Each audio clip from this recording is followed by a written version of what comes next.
Think you could handle a tiny apartment? You probably imagine something like a cozy studio in New York, maybe a little cramped but manageable. You'd last a weekend, maybe a week. Fine. Now imagine your entire home is smaller than your bathroom. Not metaphorically, literally smaller. The apartment is 5 square meters.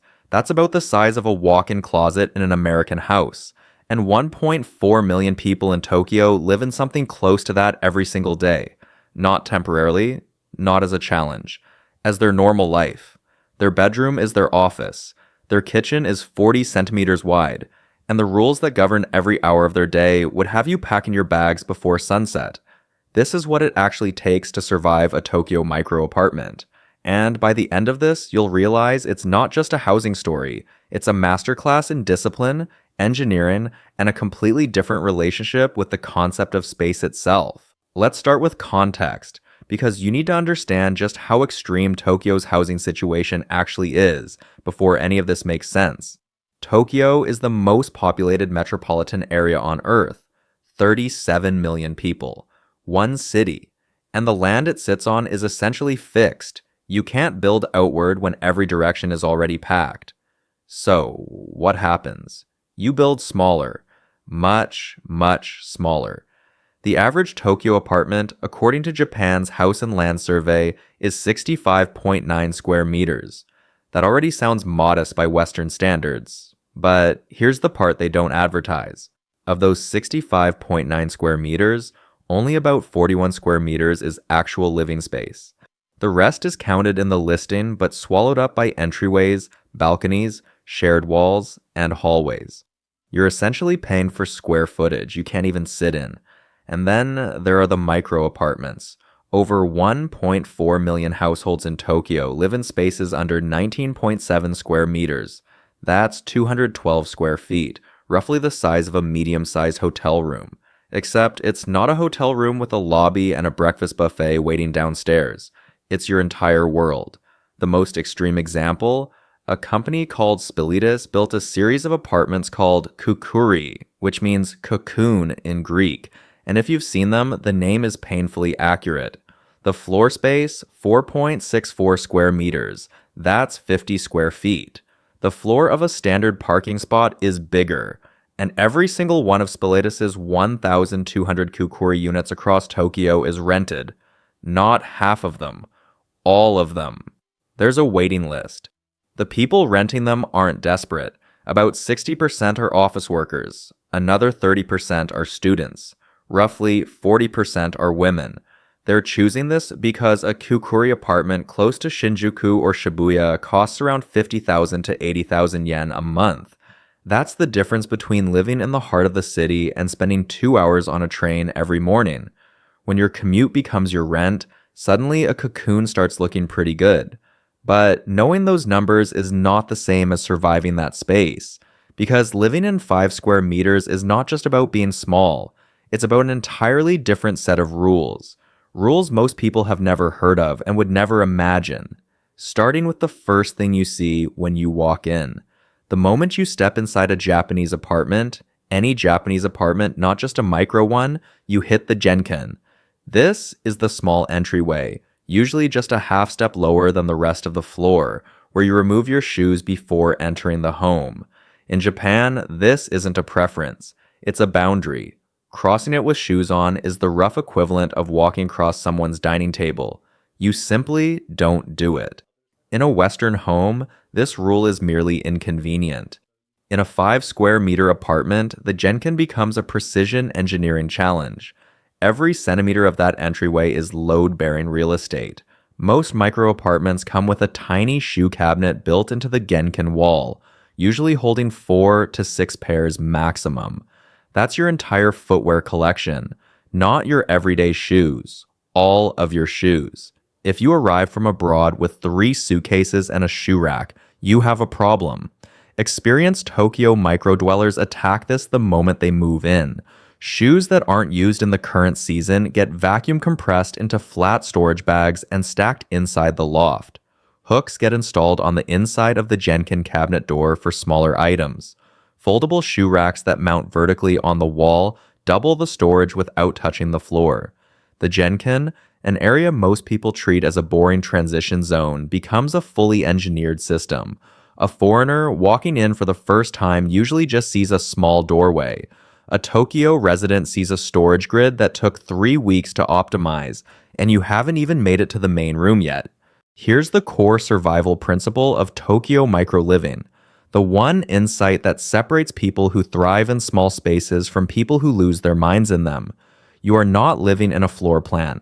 You are living in a volume. And in Tokyo, that volume goes up. A standard Japanese micro apartment with a 3.6 meter ceiling, about 11.8 feet, has roughly 18 cubic meters of total space. Most Westerners would look at that room and see a floor that's too small. A seasoned Tokyo resident looks at the same room and sees 3.6 meters of vertical real estate that most people are completely ignoring. The loft is the foundation of this philosophy. In the Kukuri apartments, the 4.64 square meter floor has an additional 6.19 square meters of loft space above it, tall enough to sit upright, low enough that you'd bump your head standing. Almost all residents sleep in the loft. That single decision transforms the entire floor below. Now your desk isn't competing with your bed. Your living space isn't your bedroom. You've essentially doubled the functional rooms in the apartment by going up instead of out. But the vertical thinking doesn't stop at the loft. In a 15 square meter apartment in the Nakano district, a couple installed shelving that ran floor to ceiling on one entire wall, from kitchen utensils at eye level to seasonal clothing in vacuum bags near the top. They mounted vertical racks for pots, pans, and even a folding bicycle that lives sideways on the wall when not in use. Their floor, the surface that foreigners agonize over, stayed almost entirely clear. That clarity is the point. A cluttered floor in a small space doesn't just feel messy, it physically shrinks the room. Studies from the Journal of Environmental Psychology confirm that organized, visually open spaces reduce cortisol levels and improve focus. Tokyo residents discovered that empirically about a century before anyone published the research. A one-room studio in Setagaya took this further. The owner used a loft bed to create a full home office underneath. Desk, monitor, filing system, and floating shelves overhead. From the door, it looked like a workspace. Folded up to loft level, the bed transformed the same room into a bedroom. One room, two completely functional spaces, zero wasted volume. The Western instinct is to ask, where does everything go? The Tokyo instinct is to ask, how high can I make it go? If vertical storage is the architecture of Tokyo micro-living, then transformable furniture is the daily choreography. Because in a 5 square meter apartment, furniture that only does one thing is furniture that's failing you half the day. The futon is the oldest and most elegant example. A traditional Japanese futon, a shikibuten mattress, and a kakabuton duvet cost between 5,000 and 30,000 yen at Nitori or a large supermarket. You roll it out at night, you fold it up in the morning. When it's folded, it becomes a neatly compressed block stored in the closet or under a shelf. The floor it was lying on becomes your living room, your yoga space, your dining area, whatever you need it to be. The Western bed, that enormous fixed platform that owns a third of any room it enters, is a space crime that Tokyo living simply cannot afford. But the modern iteration goes further than the futon. Foldable dining tables mount on wall brackets and drop flat when not in use. Chairs that collapse to 3 centimeters thick hang on wall hooks in rows. Desks that slide out from under loft beds on rails extend when needed and disappear when not. Even kitchen appliances follow this logic. Single-burner induction cooktops replace full stoves, and rice cookers that take up counter space during cooking slide into a dedicated cabinet shelf immediately afterward. The most counterintuitive piece of micro-apartment furniture? The mirror. In a 5 square meter room, placing a full-length mirror on the opposite wall from the window doesn't just help you check your outfit. It optically expands the space by reflecting natural light and creating the visual impression of depth that isn't physically there. It's technically a trick. It works unconditionally.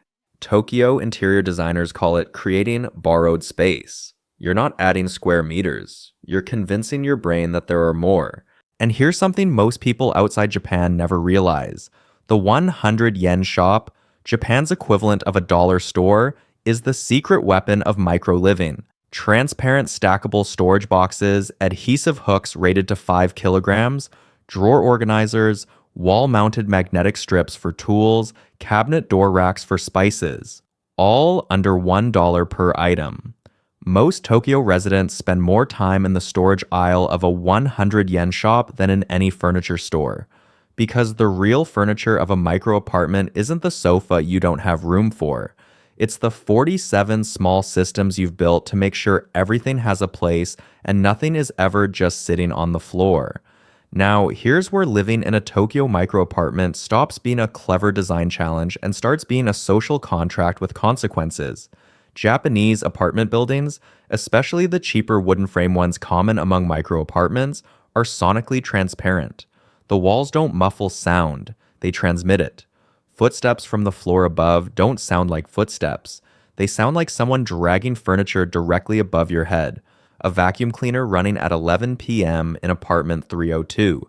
Sounds like it's in apartment 202's living room. This is not an exaggeration. There's a reason expats describe living in Japanese apartments as feeling like you're inside a paper house. The unwritten rule, and then the written rule once you sign your lease, is this. Quiet hours run from 10 p.m. to 7 a.m. or 8 a.m. During those hours, no laundry, no vacuuming, no music without headphones, no loud conversations. Many buildings extend the expectation informally to 9 p.m. for anything with vibration or bass. The Japanese government formally defines noise standards as 50 decibels at night and 60 decibels during the day, about the difference between a quiet library and a normal conversation. If your floor is wooden construction, even your footsteps inside your own apartment can breach that number. This is not theoretical social pressure. Violating noise rules in a Japanese apartment triggers a formal escalation chain. First, a politely worded notice from building management. Then, a second notice. Then, a face-to-face meeting. Then, possible non-renewal of your lease. And lease non-renewal in Tokyo is a serious problem because finding a new apartment requires paying 4 to 6 months of rent upfront in deposits, key money, agency fees, and guarantor fees. One Canadian guitar player learned this the hard way when he moved into a wooden apartment in Tokyo and received noise complaints within 2 weeks. His solution, a silent electric guitar with headphones and a rental practice studio for anything requiring actual sound. He didn't fight the rule. He engineered around it, the same way everyone engineers around every constraint in a Tokyo micro apartment. The softest footwear you own becomes your indoor shoes. Felt pads go under every chair leg, every table corner, every object that might scrape or slide. Rugs with dense underlays go in every area that gets foot traffic. If you have guests after 10 p.m., you whisper. You don't resent this. You understand that the person living in 5 square meters directly below you has the same right to sleep as you do, and the wall between you is essentially a well-painted sheet of air. If the noise rules feel strict, wait until you encounter the garbage system, because Tokyo's waste separation requirements are not a gentle suggestion toward environmentalism. They are a system of community obligations so intricate that entire government agencies publish multilingual guides to help foreigners understand them, and foreigners still get it wrong. Here is the baseline. Household waste in Tokyo is separated into at minimum 4 to 6 categories: burnable garbage, non-burnable garbage, plastic containers and packaging, PET bottles, glass and cans, and oversized items. Each category has its own collection day, its own rules about bag type, and, crucially, its own preparation requirements. PET bottles must have their caps removed before disposal. Many wards also require the labels to be peeled off. Cardboard must be flattened and tied with string. Cans must be rinsed. And here's the detail that breaks most newcomers. In Shibuya Ward, plastic wrappers go in the burnable trash. In Matsudo City, 12 kilometers away, the same plastic wrapper is a separate recyclable category. Move across a ward boundary and your entire system becomes wrong. Trash must be put out by 8 a.m. on collection day, not the night before. Putting garbage out the night before is its own violation, because animals get into it and create mess that the community shares. Miss the 8 a.m. window and your bag stays behind with a warning sticker attached. Leave it at a collection point that isn't your designated one, and a community caretaker may trace it back to you. Get it wrong repeatedly, and building management receives a formal notice. Continue getting it wrong, and your lease is reviewed. The one town in Japan that took this concept to its logical extreme is Kamikatsu in Tokushima Prefecture, which separates garbage into 45 different types across 13 categories. 45. In Kamikatsu, if you're not sure whether your empty yogurt container is a plastic container or a food-soiled plastic, you are standing at a crossroads with genuine social stakes. The rest of Tokyo considers 6 categories a reasonable compromise by comparison. Tokyo residents who've mastered this system typically set up a dedicated sorting station in their kitchen, labeled bins for each category, a calendar on the wall showing collection days by type, and a reference card for the specific rules of their ward.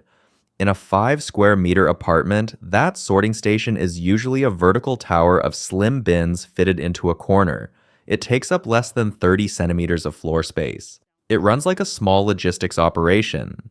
And once you've run it correctly for a month, it becomes as automatic as brushing your teeth.